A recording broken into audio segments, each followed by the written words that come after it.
Hello everyone, this is Animation 4, and welcome back to some vanilla Minecraft. Wow, what's this? Command blocks. Oh my god, so scary.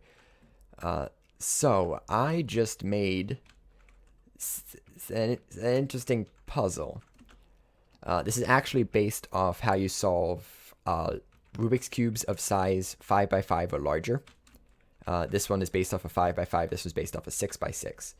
But it's a simple sliding and rotating puzzle.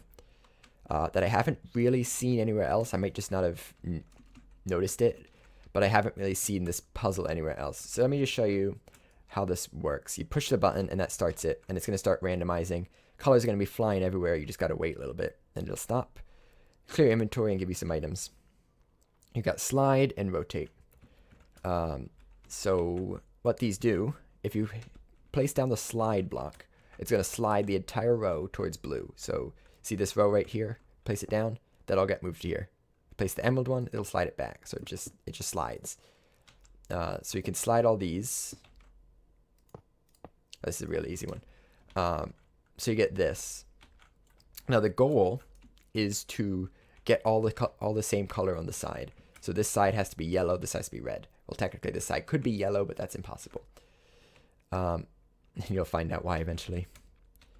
So I'm just gonna try it. This is a really easy setup. So you do this just by rotating and sliding. I'm gonna rotate this up. This is a really easy one. Rotate this, slide that back down, and it's solved. So that was a really easy case. Now we're gonna go on to the larger one. This one actually is gonna take me a couple minutes, so I'm gonna skip through it. I'm actually just speed it up for the video, but it is very, very hard. A lot harder than the 3x3. So here we go. It's gonna spend more time randomizing because there are more rows. And also one thing you'll notice is this bedrock. You cannot rotate a row that has bedrock in it. You can only rotate it if it's all colors. And I'll prove that right here. See, I can't rotate. So you actually have to slide and then rotate first. So I'm going to put these all... oops. Okay. Can't place it out there. Put these all towards the middle. And we got this. So now I can rotate them since it's all here.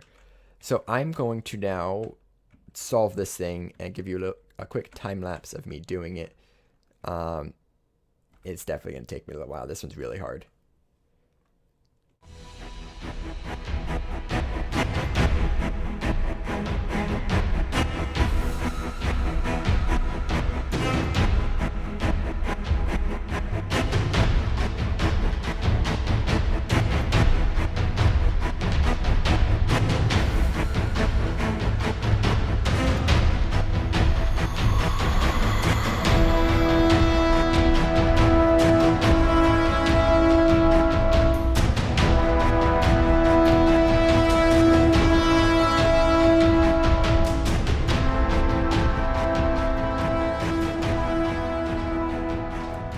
Okay, there it is. It is.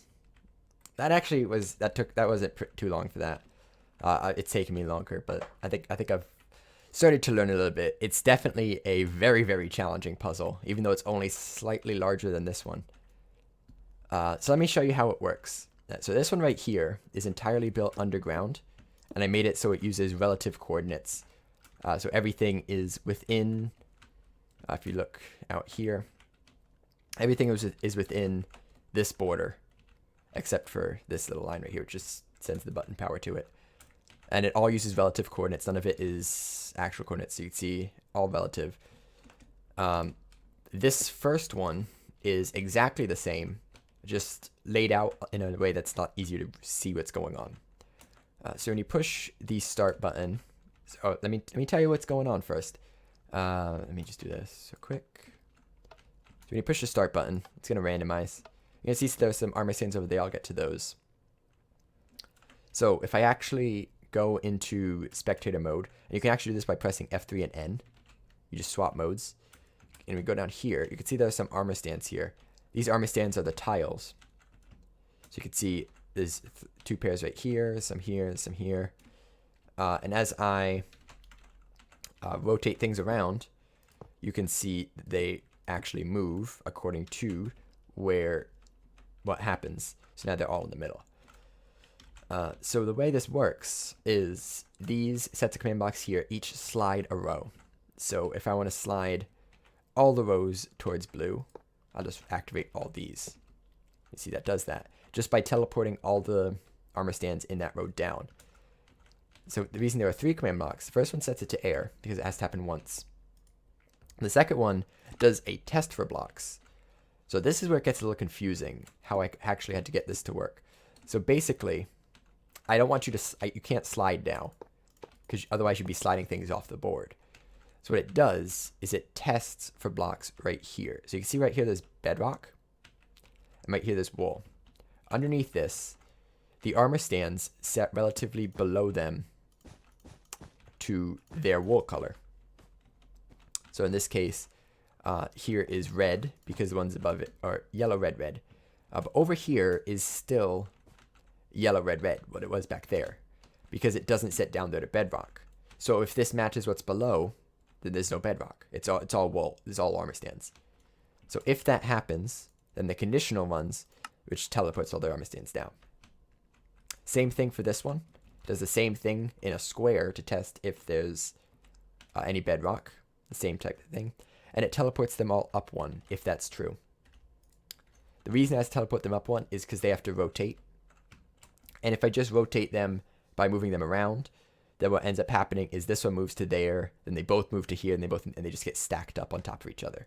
And there's no easy way to resolve that. So I teleport them all up, and then teleport them down and into the next place at about the same time. So that's how these things work. So this right here is the main program line, kind of. The first replaces wool with bedrock. The next for tell the armor stands to place their wool. So the top's always going to have wool or bedrock. The bottom's just going to have wool when it's there. So that's just what these do. These right here are the actual ways you control it. They test for all the blocks everywhere and run those commands. So you have one of these purple blocks for each command. And these are conditional, always active repeats. So whenever this is true, whenever this would turn a comparator on, this command's going to run.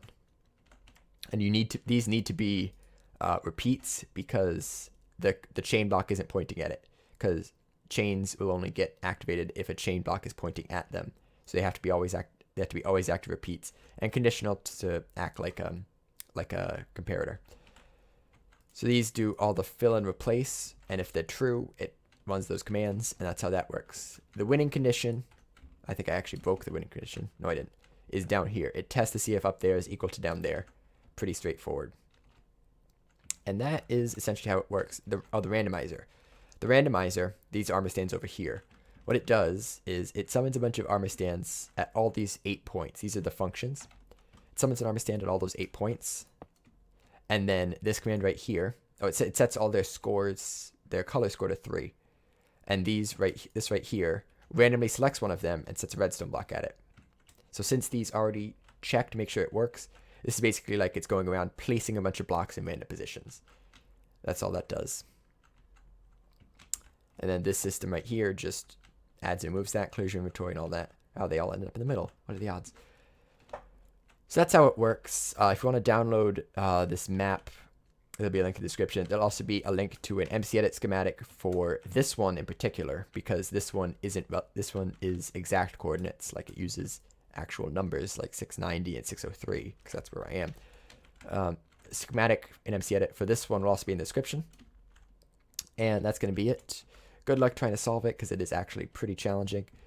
And thanks for watching. Bye-bye.